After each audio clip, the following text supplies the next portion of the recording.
শীতকাল পড়তে না পড়তেই রচনা এবং গায়ত্রী নিজেদের মতো করে শীতকালের প্রস্তুতি নিতে শুরু করে। তারা দুজনে মিলে আলমারি থেকে সমস্ত গরম জামাকাপড় বার করে, এমনকি তারা সব গরম জামাকাপড় ধুয়ে মুছে পরিষ্কার করে ছাদে রোদে দিয়ে আসে। তারা যখন গরম জামাকাপড় ছাদে রোদে দেয় তখন তাদের ছোট যা শিখা সেখানে যায়, কারণ শিখা এখন ছাদে রোদে বসে শীতকালে নিজের ত্বকের চর্চা করবে বলে ঠিক করে। এই শীতকাল পড়তে না পড়তেই আমরা কাজ করে মরি, আর ছোট বউ শুধুমাত্র নিজের ত্বক চর্চা করতেই ব্যস্ত। কিন্তু ওকে তো কেউ কিছু বলবেও না, কারণ ও তো বড়লোক বাড়ি থেকে এসেছে, তাই আমরাই শুধু খেটে খেটে মরবো আর কি। একদম ঠিক কথা বলেছ। ওই দেখো, হাতে বালতি, শ্যাম্পু, সাবান, ফেসিয়ালের কিট, কত কিছু নিয়ে ছাদে চলে এসেছে। এখন রোদে বসে আরাম করে নিজের রূপচর্চা করবে, আর আমরা এখন গরম জামা কাপড়, লেপ, কম্বল সব ছাদে দিয়ে আবার নিচে গিয়ে অন্য কাজ করব। এভাবেই দুই বৌমা তাদের ছোট যাকে নিয়ে পরনিন্দা পরচর্চা করে, কিন্তু তাদের ছোট যাও কম কিছু নয়। দিদি, তোমরা দুজন যখন গরম জামা কাপড়, লেপ, কম্বল সবকিছু ছাদে মেলে দিচ্ছ, তাহলে আমারগুলো একটু মেলে দাও। আমার লেপ, কম্বল, সোয়েটার সব আলমারিতে বন্ধ থাকতে থাকতে আরশোলার গন্ধ হয়ে গেছে একেবারে।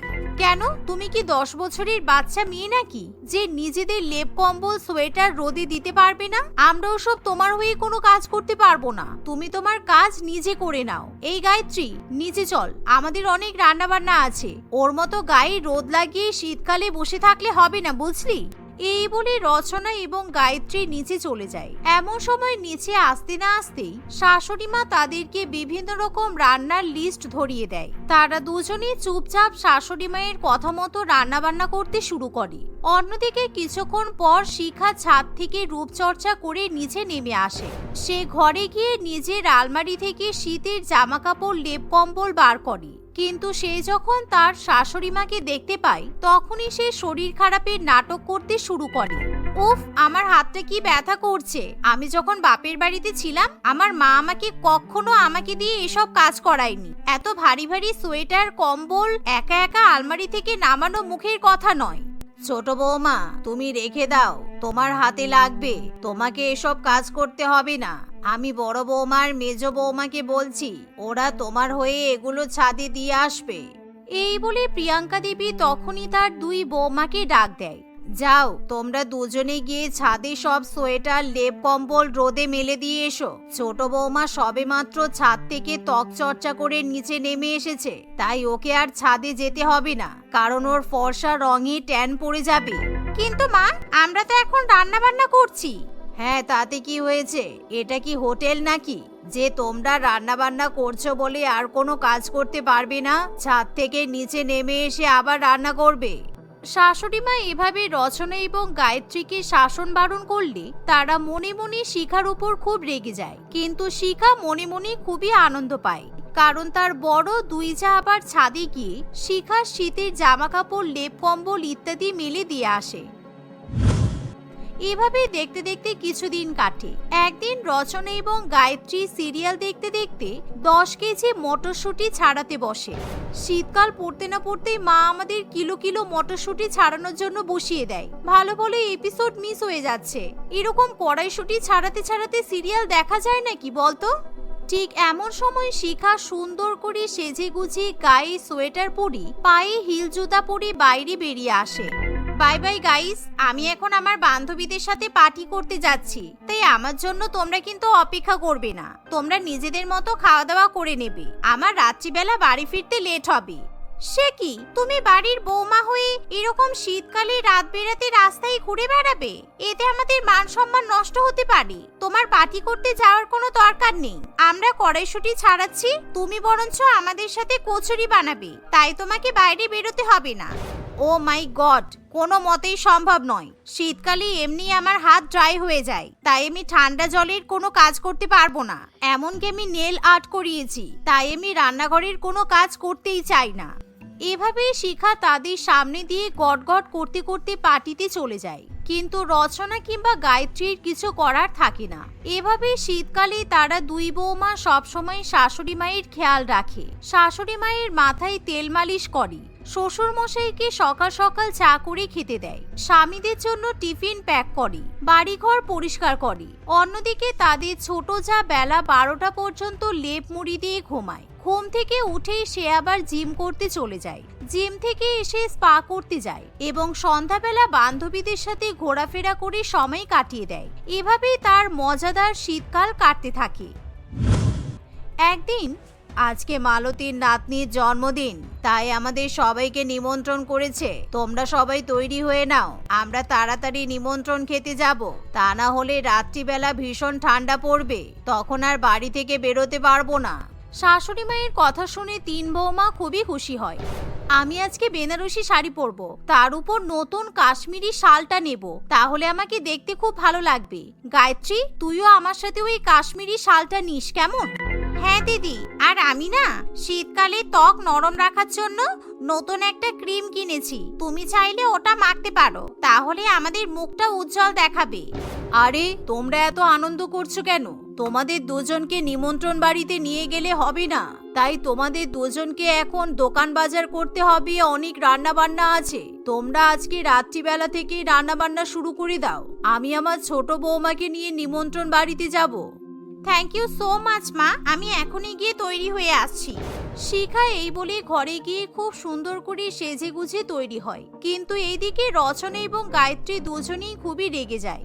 তাদের শাশুড়ি মা সত্যি সত্যি শুধুমাত্র নিজের ছোট বৌমাকে নিয়েই নিমন্ত্রণ বাড়িতে খেতে চলে যায়, কিন্তু দুই বৌমাকে শীতের মধ্যে কাঁপতে কাঁপতে বাজারে যেতে হয়। বাজার বয়ে নিয়ে এসে তারা আবার রান্নাবান্না শুরু করে। এই অত্যাচার আর সহ্য হচ্ছে না, প্রত্যেকদিন শাশুড়ি মা ছোট বৌমার হয়ে কথা বলবে আর আমাদের উপর অত্যাচার করবে, সেটা তো মেনে নেওয়া যায় না। ওরে বাবারি, কি ঠান্ডা! এই শীতের মধ্যে রান্না করতে করতে ঠান্ডা জলে আমার হাত বরফের মতো জমে যাচ্ছে, এত ঠান্ডা সহ্য করা যায় নাকি?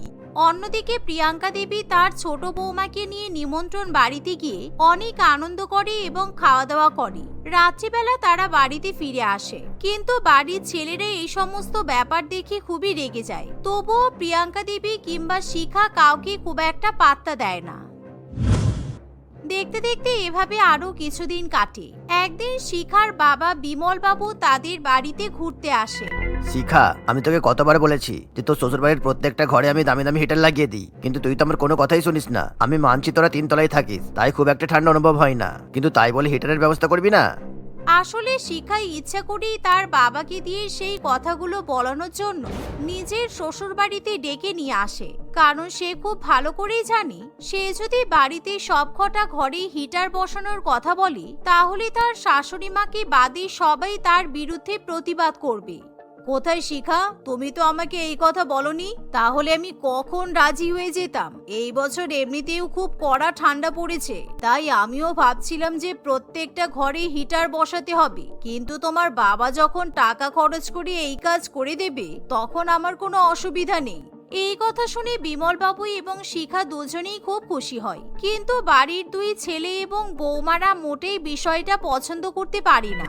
মা, আপনার স্বামী আর আপনার 3 ছেলে কিন্তু যথেষ্ট টাকা ইনকাম করে, ওরা টাকা খরচা করে হিটার বসাতে পারবে, এতে আপনার ছোট বৌমার বাপের বাড়ি থেকে সাহায্য নেওয়ার তো কোনো দরকার নেই।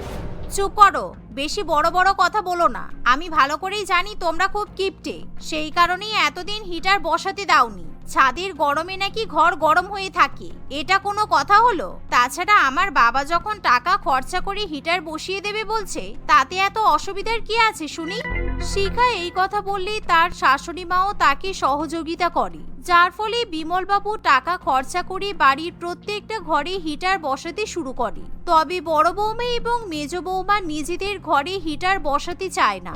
আমরা দুজনে আমাদের ঘর কৃত্রিমভাবে গরম রাখতে চাই না, কারণ এমনিতেই আমাদের ঘরের উপরে ছাদ আছে, আর যতই শীতকাল পড়ুক না কেন আমাদের ঘর বেশ ভালোই গরম হয়ে থাকে, আমাদের বেশ আরাম হয়। আর যদি আমাদের হিটার বসানোর ইচ্ছা হয় আমরা নিজেদের টাকা খরচা করে হিটার বসাবো। তোমার বাবাকে বলো ঘরের বাদবাকি ঘরে হিটার বসিয়ে দিতে।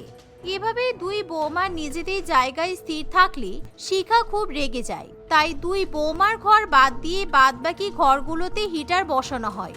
শীতকালে এখন প্রিয়াঙ্কা দেবীর খুব মজা, কারণ সে সারাদিন ঘরে হিটার চালিয়ে রাখে, গরম ঘরে আরাম করে কম্বলের তলায় শুয়ে থাকে।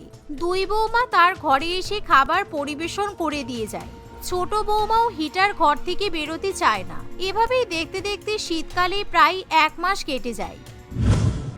একদিন যখন তাদের বাড়িতে ইলেকট্রিক বিল আসে তখন, মা 30,000 টাকা ইলেকট্রিক বিল এসেছে, আপনি আপনার স্বামীকে বলুন ইলেকট্রিক বিলটা দিয়ে দিতে, কারণ 30,000 টাকা কম টাকা নয়। শীতকালে এমনিতেই আমার ত্বক চর্চার পেছনে অনেক টাকা খরচা হয়, তাই আপনার ছোট ছেলে আমার পেছনে টাকা খরচা করতে ব্যস্ত থাকে, ও ইলেকট্রিক বিল পে করতে পারবে না। কি বলছো কি ছোট বৌমা, 30,000 টাকা ইলেকট্রিক বিল এসেছে, সেটা আমার স্বামী দেবে কেন? আমার বড় বড় 3 ছেলে আছে তো, ওরা বিল দেবে। না মা, আমরা তো হিটার ব্যবহার করি না, তাই আমরা কিন্তু ইলেকট্রিক বিল দিতে পারবো না।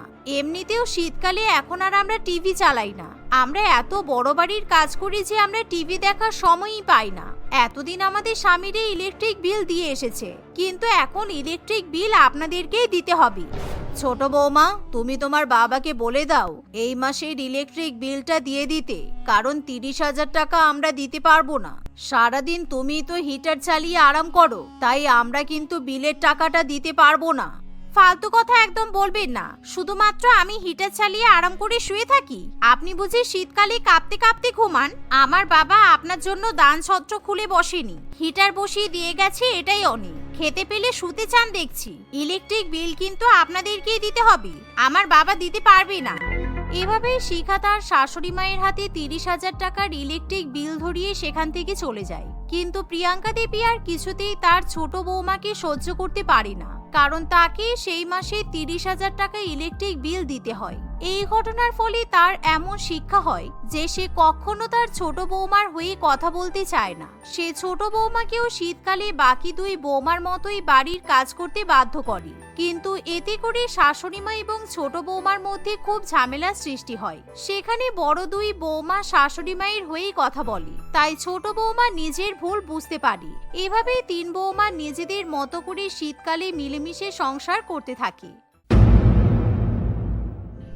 রিমা এবং টিনা 2 বোন তাদের বাবা ও মায়ের সঙ্গে বাস করত। তারা 2 বোন হলেও তাদের মধ্যে আকাশ পাতাল তফাৎ ছিল। রিমা খুবই সাধারণ কোমল প্রকৃতির একটি মেয়ে ছিল। সে এখন এনভায়রনমেন্টাল সায়েন্স নিয়ে পড়াশোনা করছে। বড়দের সম্মান করা, বাড়ির কাজকর্ম করা, পড়াশোনা করা, সব দিক থেকেই সে এগিয়ে ছিল। কিন্তু অন্যদিকে টিনা তার দিদির ঠিক বিপরীত ছিল। সে সবে সবে কলেজে ভর্তি হয়েছিল। টিনা নিজেকে খুবই মডার্ন বলে মনে করত। তার পোশাক আশাক, আচার ব্যবহার সবটাই তার দিদির থেকে সম্পূর্ণ বিপরীত ছিল। টিনা যেটা ঠিক বলে মনে করত সে সেটাই করত। সে কখনোই তার ভুল স্বীকার করত না। সে একটু খামখেয়ালি প্রকৃতির ছিল, কিন্তু তাদের বাবা মা তাদের 2 মেয়েকেই সমানভাবে ভালোবাসত। মা, দীপাবলির আর মাত্র 1 সপ্তাহ বাকি, আমি দীপাবলির শপিং কবে করব? সবার শপিং হয়ে গেল তো, আমি মনে হয় শুধু বাকি। তাড়াতাড়ি টাকা দাও, আজকে আমি দীপাবলির শপিং করে আনবো। আমি আর অপেক্ষা করতে পারছি না যে, দীপাবলির জন্য আমি খুবই এক্সাইটেড। হ্যাঁ হ্যাঁ, আমার সবই মাথায় আছে। এই নে 10,000 টাকা। এই দাঁড়া, এই 10,000 টাকা তোর একার নয়, তোর দিদিকে 5,000 টাকা দিবি। আর তোকে একা যেতে হবে না, তোর দিদিকেও সঙ্গে করে নিয়ে যা। 2 বোন মিলে শপিং করে নিয়ে আয়। মা, তুমি দিদিকে কেন পাঠাচ্ছ আমার সঙ্গে? আমি দিদির সঙ্গে যাব না। তুমি জানো না দিদির পছন্দ আর আমার পছন্দ কত আলাদা। আমি আমার বন্ধুদের সঙ্গে শপিং করতে যাব। ঠিক আছে, তাহলে শপিং করার টাকাও তোর বন্ধুদের কাছ থেকে চেয়ে নিবি। দে, টাকাগুলো ফেরত দে। সবসময় বন্ধু আর বন্ধু। আচ্ছা বাবা, ঠিক আছে, আমি দিদির সঙ্গেই যাচ্ছি। দিদি, কোথায় তুমি? তাড়াতাড়ি এসো, আমরা দীপাবলির শপিং করতে যাব। টিনা তার দিদিকে নিয়ে শপিং করতে বেরিয়ে পড়ে। মার্কেটে গিয়ে দেখে চারিদিকে নানান রকমের রং বেরঙের লাইট বিক্রি হচ্ছে। নতুন নতুন জামা কাপড়, নানান ধরনের মিষ্টি ও অন্যান্য খাবারে মার্কেট জাঁকজমজপূর্ণ হয়ে উঠেছিল। টিনা যেদিকে তাকায় সেদিকেই শুধু বাজি পটকা দেখতে পায়। মার্কেটে অনেক অনেক বাজি পটকার দোকান বসেছিল। বাজি পটকা দেখেই টিনা খুবই আনন্দিত হয়ে পড়ে। সে সোজা বাজি পটকা কিনতে চলে যায়। এই যে কাকু, কি কি বম আছে বলুন তো? আপনার দোকানে যে কত ধরনের বাজি পটকা আছে আমাকে সব প্যাক করে দিন, কিছু যেন বাদ না যায়। এমন বম দেবেন যেন বিশাল বিশাল শব্দ হয়। টিনাকে অনেক অনেক বাজি পটকা কিনতে দেখে তার দিদি রিমা সেখানে আসে। টিনা, এটা তুই কি করছিস? তুই এত বাজি পটকা কেন কিনছিস? দিদি, তুমি তো অদ্ভুত ধরনের প্রশ্ন করছো। দীপাবলি আসছে আর বাজি পটকা কিনবো না? দীপাবলিতে মানুষ কি করে জানো না? কেন, দীপাবলি কি বাজি পটকা ছাড়া সেলিব্রেট করা যাবে না? আমরা তো ইকো ফ্রেন্ডলি দীপাবলিও সেলিব্রেট করতে পারি। আমরা এবারে একেবারে শান্তিপূর্ণভাবে দীপাবলি পালন করব। দিদি, তুমি যেমন বোরিং, তোমার চিন্তা ভাবনাও ঠিক সেরকমই বোরিং। দীপাবলি শান্তিপূর্ণভাবে কোনোদিনও পালন করা যায়? লাইফে কিছুতে ইন্টারেস্টিং করার চেষ্টা করো। তুমি তো দেখছি সেকালের আদি বুড়িদের মতো কথা বলছো। কি, পলিউশন করাটা তোর কাছে ইন্টারেস্টিং বলে মনে হয়? যে কোনো রকমের পলিউশন আমাদের পক্ষে, আমাদের পরিবেশের পক্ষে খুবই ক্ষতিকারক। সেটা নয়েজ পলিউশন হোক, ওয়াটার পলিউশন হোক কিংবা এয়ার পলিউশন। আর দীপাবলিতে বাজি পটাকা ফাটানোর জন্য প্রত্যেক বছর নয়েজ পলিউশন আর এয়ার পলিউশনের মাত্রা বেড়ে যায়। সেটা কি তুই জানিস না? ওফ দিদি, তুমি তো দেখছি মার্কেটে এসে এনভায়রনমেন্টাল চার্ট খুলে বসে পড়েছো। তুমি এনভায়রনমেন্টাল সায়েন্স নিয়ে পড়াশোনা করছো, ঠিক আছে, তোমার জ্ঞান তোমার কাছেই রাখো। তুমি আমাকে বেকার বেকার জ্ঞান দিতে আসবে না। তুমি বাজি পটাকা ফাটাবে না সেটা তোমার ব্যাপার।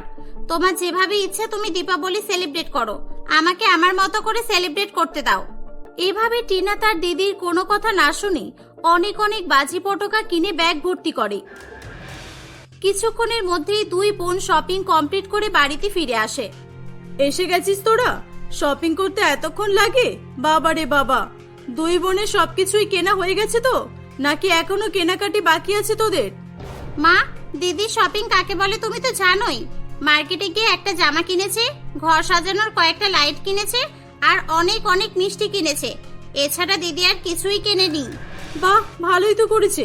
আবার কি কিনবে? বাড়ির প্রয়োজনীয় জিনিস সব তোর দিদি কিনেছে। তাহলে তুই কি কিনেছিস?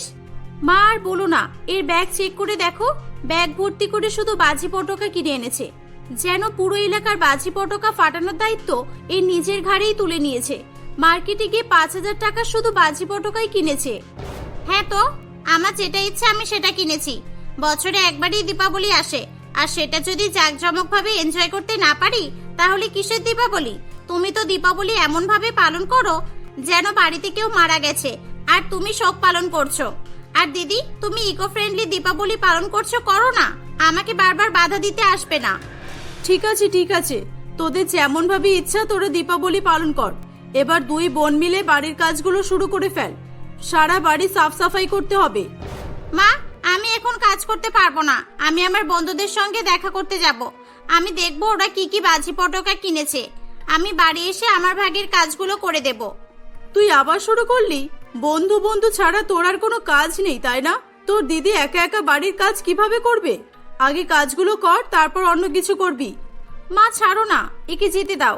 এমনিও এর কাজ আমার পছন্দ হয় না। ভুলভাল কাজ করবে আর আমি ঠিক করতে বলবো, এ তো আমার কথা শুনবে না। বেকার বেকার আমাদের দুই বোনের মধ্যে ঝামেলা হয়ে যাবে। তার থেকে বরং আমি একা একাই কাজগুলো করে নেব। আরে প্রত্যেক দিনের মতো নর্মাল বাড়ির কাজকর্ম থাকলে আমি তো বারণ করতাম না। দীপাবলি উপলক্ষে বাড়ির সব জিনিসপত্র সরিয়ে সরিয়ে পরিষ্কার করতে হবে। একা একা পারবি না তুই। আর আমিও তো বাড়ি থাকবো না, তোর কাকিমাকে দেখতে হসপিটালে যাব। আমি বাড়ি থাকলে তো হয়েই যেত। মা, দিদি যখন বলছে ও একা একা সব কাজ করতে পারবে, তখন নিশ্চয়ই পারবে। তুমি ছাড়ো না, আমি এখন যাচ্ছি। রিমা সব কাজ করতে পারবে এটা আর আমাকে বলতে হবে না। তুই কেমন অলস সেটা আমার ভালোভাবেই জানা আছে। যা, যেখানে যাচ্ছিস যা। টিনা তার মায়ের কথা শুনে সেখান থেকে চলে যায়। মোনালিসা দেবী তার বড় মেয়ে রিমাকে বাড়ির কাজকর্মগুলো বুঝিয়ে হসপিটালের জন্য বেরিয়ে পড়ে। রিমা ঘরবাড়ি পরিষ্কার করতে লেগে পড়ে। বাড়ির কাজ করতে করতে প্রায় সন্ধে হয়ে আসে। সেই সময় সেখানে বিজয় আসে। বিজয় ছিল রিমার হবু বর। কয়েক মাস আগেই তাদের দুজনের বিয়ে ঠিক হয়েছিল। রিমার পড়াশোনা শেষ হয়ে যাওয়ার পর বিজয়ের সঙ্গে তার বিয়ে হওয়ার কথা ফাইনাল হয়ে আছে। বিজয় রিমার জন্য দীপাবলি উপলক্ষে নতুন ড্রেস এবং নানান রকমের বাজি পটাকা কিনে এনেছিল। সে রিমাকে বাড়ির কাজ করতে দেখে বলে, আরে রিমা, তুমিও না, যখনই দেখি তখনই শুধু বাড়ির কাজেই মেতে থাকো। কখনো বাড়ির কাজ থেকে বেরিয়ে নিজের প্রতি তো একটু খেয়াল রাখো। তোমাকে বলে লাভ নেই। ঠিক আছে ছাড়ো, বাড়ির সবাই কোথায় বলো? টিনা ওর বন্ধুদের সঙ্গে দেখা করতে গেছে আর মা কাকিমাকে দেখতে হসপিটালে গেছে। আমি বাড়িতে একাই আছি। কি, তুমি বাড়িতে একা ছিলে? একবার আমাকে ফোন করলে না? আমাকে একবার ফোন করার সময়ও পেলে না তুমি? তুমি একা আছো, একবার আমাকে বলতে তো পারতে। কেন? সবাই নিজের নিজের কাজ করতে গেছে আর আমিও বাড়িতে নিজের কাজ করছি, এতে আবার বলার কি ছিল? আচ্ছা ছাড়ো, হঠাৎ এখানে এলে যে? হঠাৎ না, সামনে দীপাবলি আসছে। এই দেখো, আমি তোমার জন্য অনেকগুলো ড্রেস কিনে এনেছি। আর এই দেখো, আমি কত রকমের বাজি পটকা এনেছি দেখো। এবারের দীপাবলি আমি তোমাদের সঙ্গে সেলিব্রেট করব। আমি, তুমি আর তোমার বোন নাচ গান করব, বাজি পটকা ফাটাবো আর একসাথে অনেক মজা করব। আমার জন্য ড্রেস নিয়ে এসেছো, তার জন্য থ্যাংক ইউ, কিন্তু আমি দীপাবলির জন্য ড্রেস অলরেডি কিনে ফেলেছি। আর এই বাজি পটাকাগুলো আমার লাগবে না, কারণ আমি ইকো ফ্রেন্ডলি দীপাবলি পালন করতে ভালোবাসি।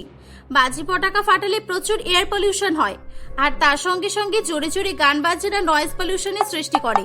আমার সঙ্গে দীপাবলি পালন করতে চাইলে তোমাকে ইকো ফ্রেন্ডলি দীপাবলি পালন করতে হবে।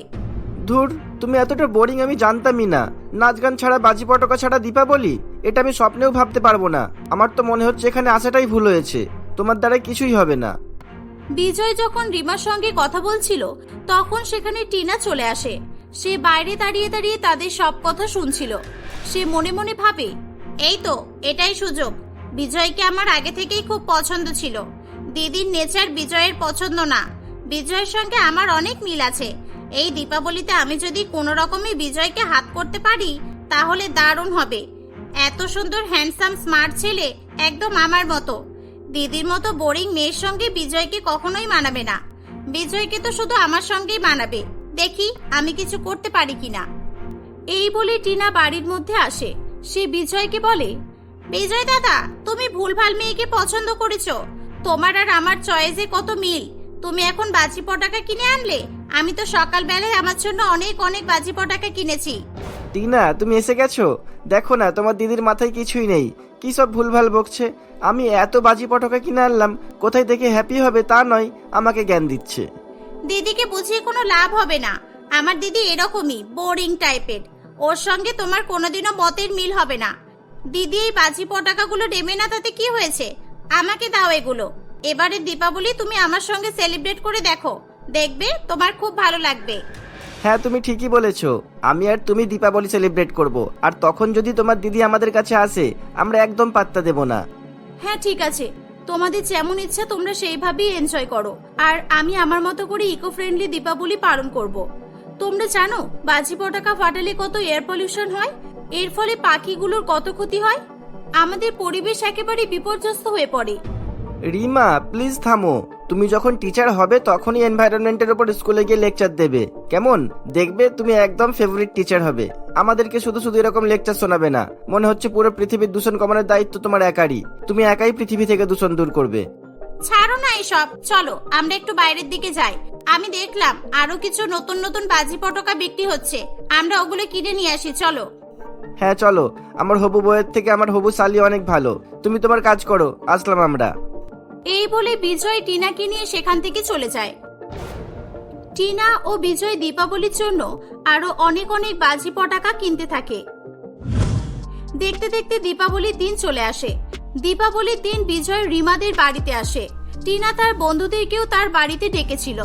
বিজয় টিনা এবং তার বন্ধুদের সঙ্গে দীপাবলির আনন্দে মেতে ওঠে। তারা বড় বড় ডিজে বাজিয়ে নাচ গান করতে করতে বাজি পটাকা ফাটাতে থাকে। অন্যদিকে রিমা তার বন্ধু মৌমিতার সঙ্গে আশেপাশের সকলের বাড়ি বাড়ি যায়। সে সবাইকে মিষ্টি খাইয়ে দীপাবলির শুভকামনা জানাতে থাকে। টিনা নাচ গান করতে এতটাই ব্যস্ত ছিল যে তার জামায় আগুন লেগে যায়, সে সেটা লক্ষ্য করে না। রিমা তাড়াতাড়ি করে জল নিয়ে আসে এবং টিনার গায়ে ঢেলে দেয়। কি রে, কিভাবে দীপাবলি পালন করছিস? তোর জামায় আগুন ধরে গেছে, তুই সেটা দেখতেও পাসনি? দেখলি তো, আমি ঠিক এই কারণেই তোকে বলতাম দীপাবলি সেলিব্রেট করতে গিয়ে এখন যে কত বড় অঘটন হতো সেটা কি তোর কোনো ধারণা আছে? টিনা খুব ভয় পেয়ে যায়। সে তার ভুল বুঝতে পারে। আর বিজয়, তুমি কি করছিলে? মেয়েদের সঙ্গে গল্পে মেতেছিলে? আমার বোনের সঙ্গে দীপাবলি পালন করছো আর আমার বোনের খেয়াল রাখার দায়িত্ব নিতে পারছো না। টিনা এবং বিজয় তাদের ভুল বুঝতে পারে। আমাকে ক্ষমা করে দে দিদি, আমি বুঝতে পেরেছি। তুই ঠিকই বলেছিলি, আমাদের ইকো ফ্রেন্ডলি দীপাবলি পালন করা উচিত। আজকে দীপাবলি পালন করতে গিয়ে আমার জীবনটাই চলে যেত। দিদি, আমাকে ক্ষমা করে দে। আমাকে ক্ষমা করে দাও রিমা। এবার থেকে আমরা ইকো ফ্রেন্ডলি দীপাবলি সেলিব্রেট করব। কোনো রকম নয়েজ পলিউশন এয়ার পলিউশন ছাড়াই। এবার তুমি খুশি তো? রিমা খুবই খুশি হয়। সবাই মিলে নাচ গান বাজি পটাকা ছাড়াই ইকো ফ্রেন্ডলি দীপাবলি পালন করে।